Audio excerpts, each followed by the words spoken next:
Just plant little seeds here. Okay, we're just going to read off some funny articles, okay? All right. Something. In Brooklyn, a vague person telephoned police headquarters. There's something going on here, he said. 6 plainclothes detectives and 4 patrolmen went to investigate.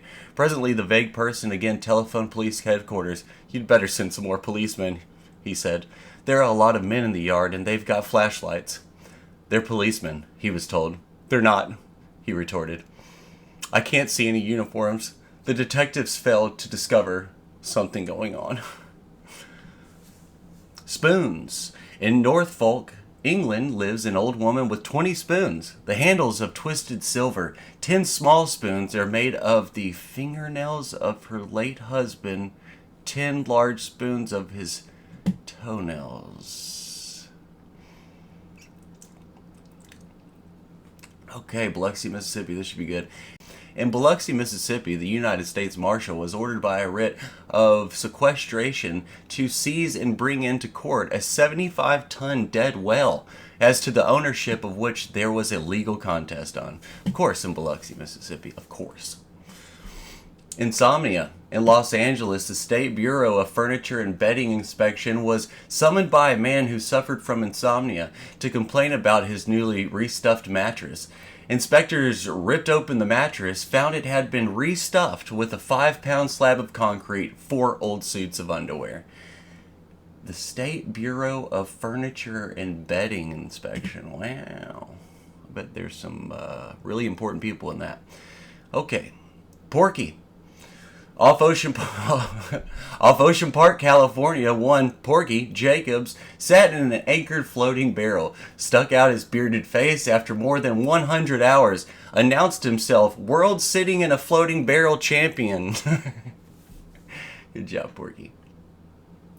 Gran Whiskerino. In Chicago, assembled the annual convention of the International Association of Specialty Salesmen, said their president. This year, we decided to find the man with the longest beard in the country to appear at our convention.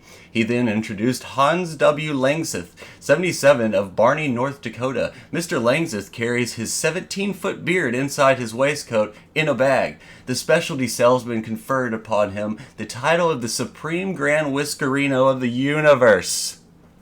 Universe. I don't know about that, Doc. Look how happy he is with this trophy. Grand Whiskerino. Okay. Extraordinary deed. Extraordinary indeed. At Newburyport, Massachusetts, one Miss Effie M. Beale received a letter from the Society for the Prevention of Cruelty to Animals concluding, "We therefore wish to present to you, in the name of our society, its medal as a token of our admiration and high regard for this extraordinary deed of humanity. Miss Beale did her deed last January. Sledding through the woods in Maine, her husband came upon an old mother bear. Shot her, discovered a tiny cub between her paws. Miss Beale cried, 'Just like my own baby,' snatched the cub to her breast, took it home, suckled it with her own infant, reared it until it became large and troublesome." I'm sure the kid became large and troublesome too. Okay. Vagrant goats. In Newark, New Jersey, a citizen complained that 100 vagrant goats had taken possession of the freight yard district, butted the residents, overturned swill buckets, eaten clotheslines, rose bushes, awnings. Police, 5 dog catchers, 2 health department inspectors, humane society agents, a squad of detectives geared out with lassos and dog nets harried the herd of whiskered miscarettes. Caught 9. 91 of them still out there. Still roaming. Okay. Send-off. In Manville, New Jersey, boisterous wedding guests pelted Joseph Lojka, a bride, with rice, knocked Joseph Lojka out with a well-aimed 5-pound bag, revived him, sped him on his honeymoon. All right, send y'all. Sorry about that. Typical John. Throwing spit. I gotta stop cussing. Okay. Doubtful dog. In Chicago, Bill Elbert, dog, was reported as... His name. He got a name. Okay. Doubtful dog. In Chicago, Bim Elbert, dog, was reported as being paid quarters and dimes for tidying the Elbert premises. for minding the Elbert car, for carrying the Elbert market basket, for going to bed promptly, for not whining or barking or playing with other dogs. He was said to go to the bank with his weekly savings, deposit them with the teller, wait for his passbook, trot home. His balance is $68 with no withdrawals. He was saving against the infirmities of age. In Chicago, Bill Melbert, dog. That's good.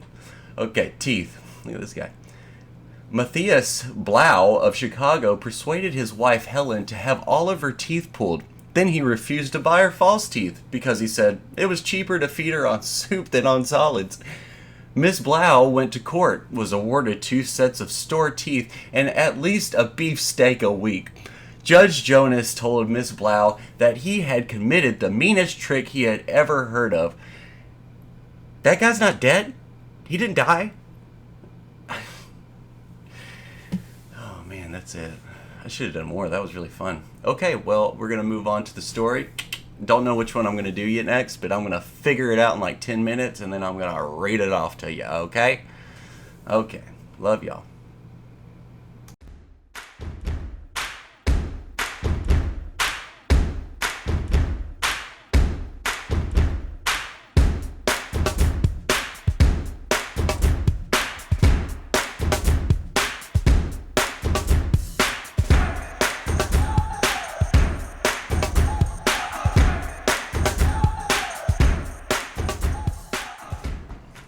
All right. Union Depot, Congress Avenue, Austin, Texas. Who knew this was here? There, at one point.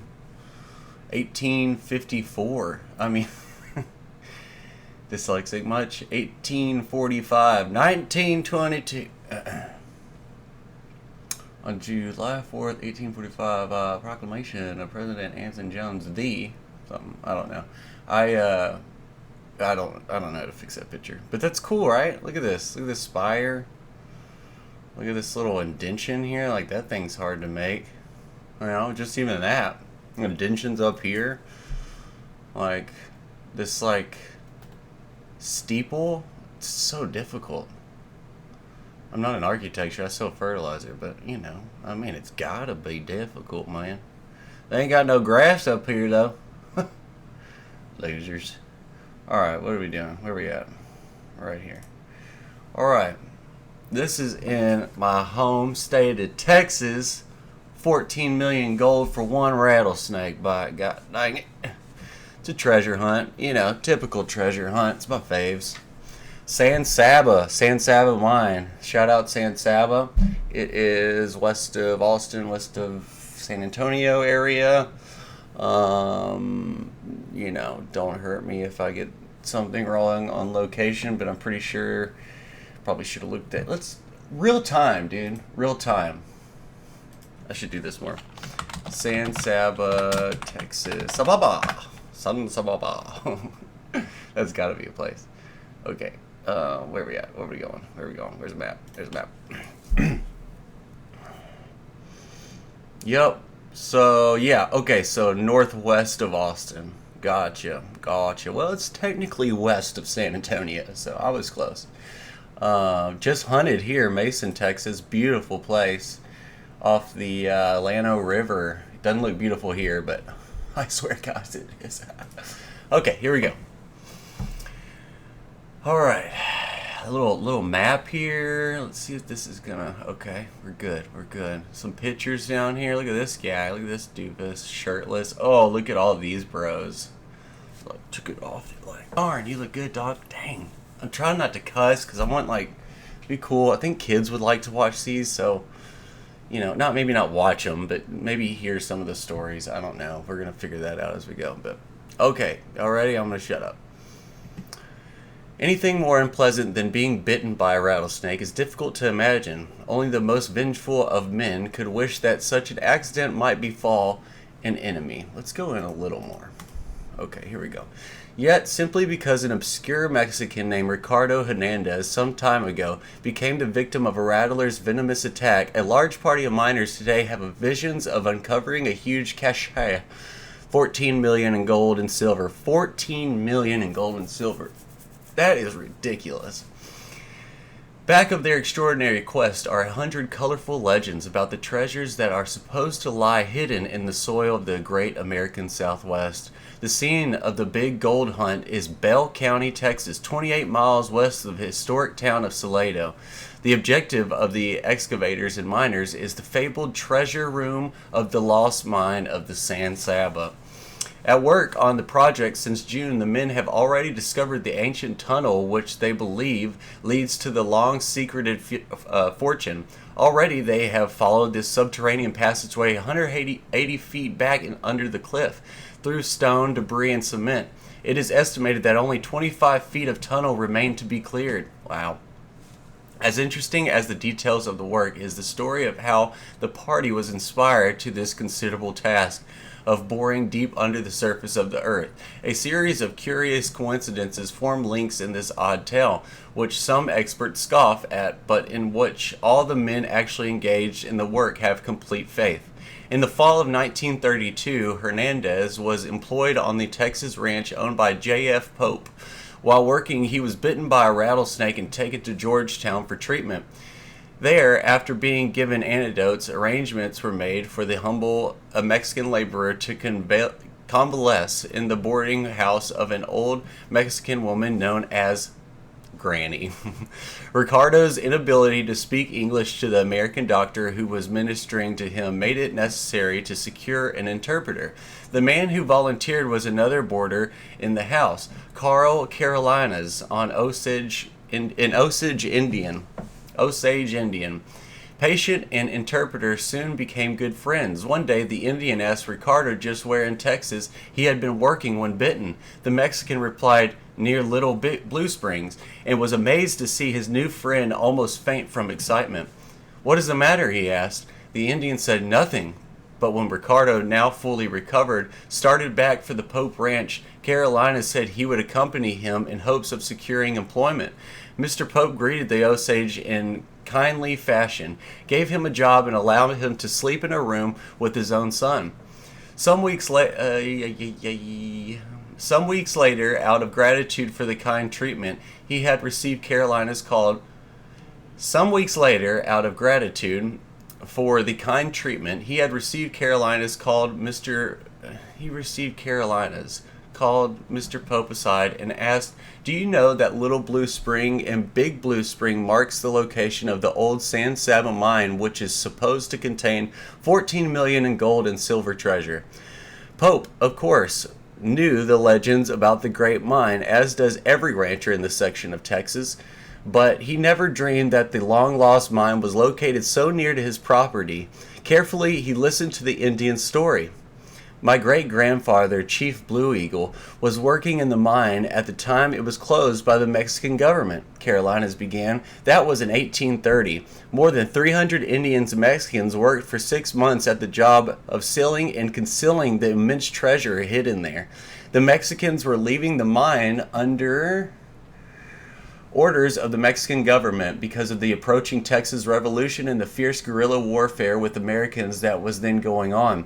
It was highly impractical and dangerous to carry the treasure away," he continued, "so it was stored in a room 14 feet square, which lay some 200 feet from the main entrance to the tunnel. They filled the tunnel with crushed rock and plaster and flooded the other tunnels with water from underground springs. The labyrinth of tunnels are the result of 350 yards of working the mine." Little Blue Spring, Carolina said, marked the side of the tunnel whose entrance, he explained, would be found 12 feet under the roots of a certain walnut tree. Wow, that really tells you a lot. The entrance was found, after much searching, along with 4 other openings which Chief Red Eagle's great-grandson had described. Rock and debris were uncovered, just as he had predicted. Actual findings after 4 months of work had verified the balance of his story, says Mr. Pope. At this writing, of course, the treasure had not actually been reached. Other details which Carolinas insisted had been handed down to him by the old Osage chief concerned a rock crusher wheel located 2.5 miles south of the mine entrance. This was found stamped with the date 1811, just as he had prophesied. Mr. Pope and the men he enlisted to help him look for the treasure were impressed deeply by these things, for Carolinas asserted he had never before been in the neighborhood. All he knew about the alleged mine location, he said, was what his great-grandfather had told him. When the main entrance of the tunnel had been filled, he had said every precaution was taken to remove all traces of its location. The rock-crushing machinery was moved 2.5 miles away and left in a bend in the creek.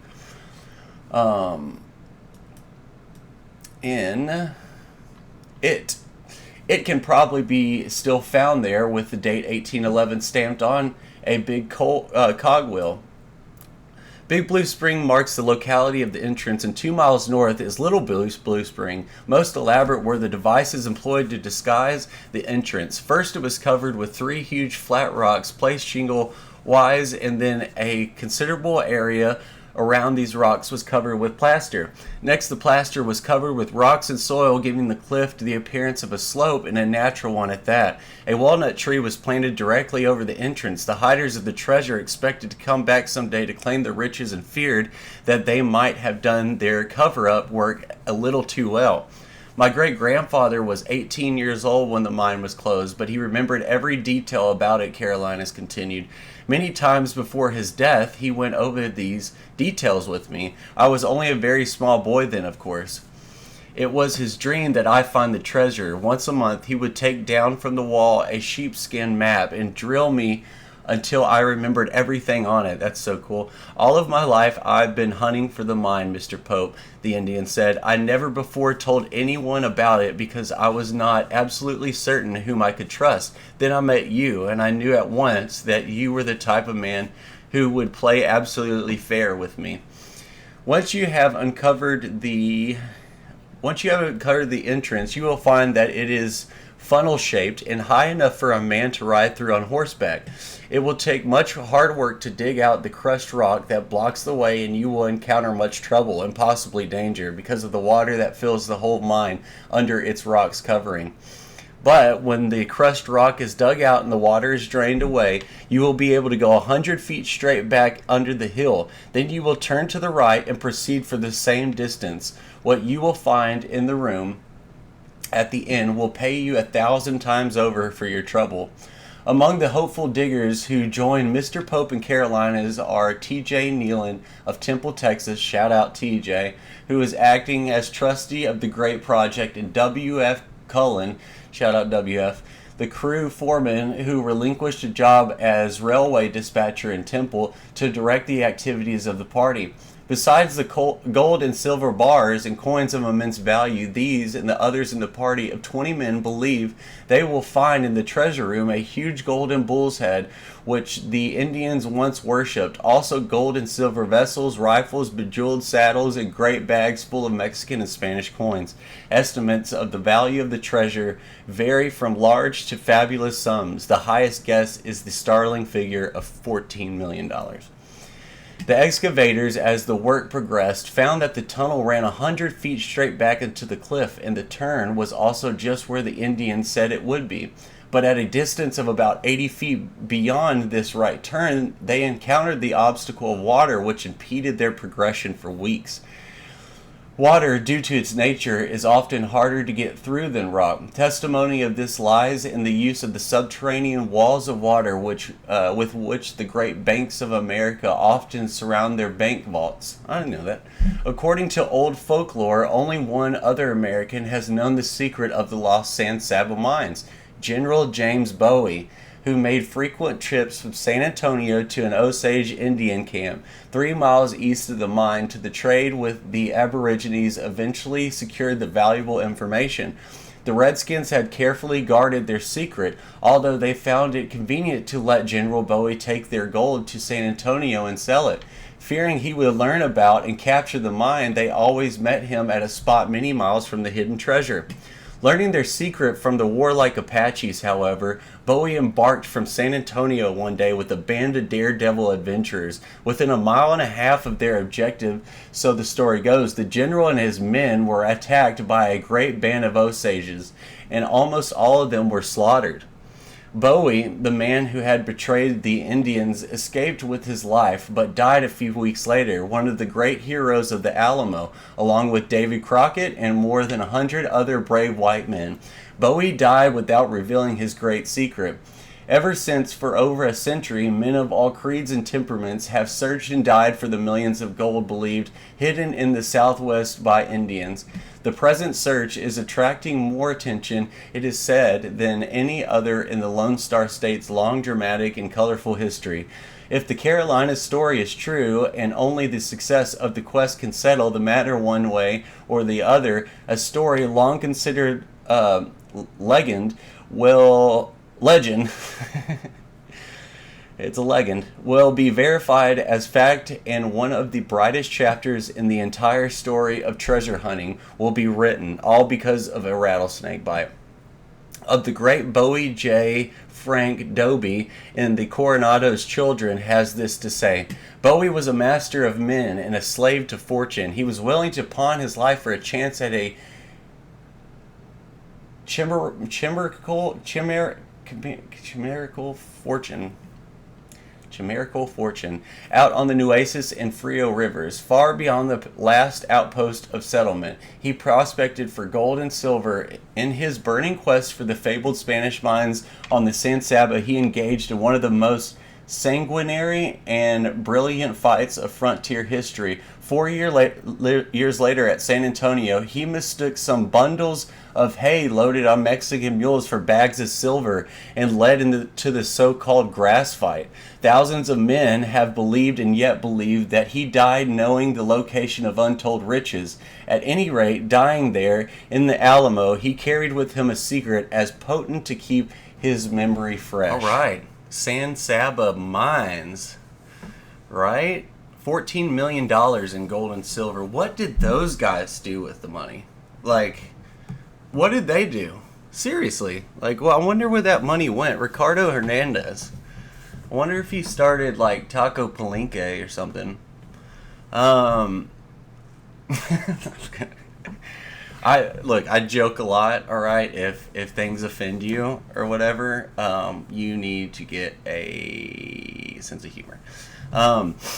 So if anybody has needs an extra hand for a treasure hunt, I'm available. Most likely, just give me a shout and we'll go treasure hunting. If you know possibly or possibly not where some treasure is, I'll help you find it. If you know where some nails or some old cans or some old Coke tabs are at, I've found those. So I know how to find those. Okay? But yeah, I'm enjoying these treasure hunting stories. These are really fun, these adventure stories. I just get so lost in these when I first find them and I read them, they blow my mind and then I save it. So typically when I'm reading, like since the beginning, I haven't read those in a while. So I enjoy reading them again. So I hope you are enjoying them too. I'm not too sure what I'll do next. There's no telling, but please come back and see. And live and love, guys.